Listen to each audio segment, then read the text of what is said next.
మా ఆవిడ ఎమ్మెల్యే, ఇక్కడ నేను చెప్పిందే జరగాలి అని ఎవరైనా రెచ్చిపోతే వాళ్ల తాట తీస్తామని టీడీపీ అధిష్టానం హెచ్చరిస్తోంది. ఇలాంటి వ్యవహారాలకే తాజాగా ఆళ్లగడ్డ ఎమ్మెల్యే భూమా అఖిలప్రియను మంగళగిరిలోని పార్టీ కేంద్ర కార్యాలయానికి పిలిపించి గట్టిగా క్లాస్ పీకారు.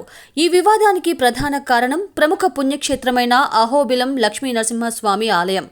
అక్కడి తలనీలాల వేలం, రవాణా కాంట్రాక్టుల వ్యవహారంలో అఖిలప్రియ సోదరుడు విఖ్యాత్ రెడ్డి, ఆమె అనుచరులు అనవసరంగా జోక్యం చేసుకున్నారనే ఆరోపణలు వెల్లువెత్తాయి. కమిషన్ల కోసం కాంట్రాక్టర్లను అడ్డుకుంటున్నారని వైసీపీ నేతలు విమర్శలు చేయటం, ఆ తర్వాత ఇరు వర్గాల మధ్య సవాళ్లు ప్రతి సవాళ్లతో ఆళ్లగడ్డలో రాజకీయ ఉద్రిక్తత పెరగటంపై సీఎం చంద్రబాబు తీవ్రంగా ఆగ్రహించారు.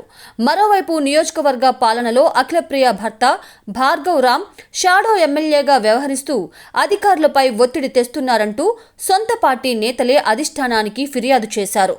పవిత్ర పుణ్యక్షేత్రాల వేలంలో గొడవలు చేయటం, రౌడీయిజం ధోరణులకు తావివ్వటం పార్టీ ప్రతిష్టను దెబ్బతీస్తుందని తీవ్రంగా భావించిన సీఎం ఆదేశాల మేరకు పార్టీ రాష్ట్ర అధ్యక్షుడు పల్లా శ్రీనివాసరావు ఆమెను పిలిచి గట్టి హెచ్చరికలు జారీ చేశారు.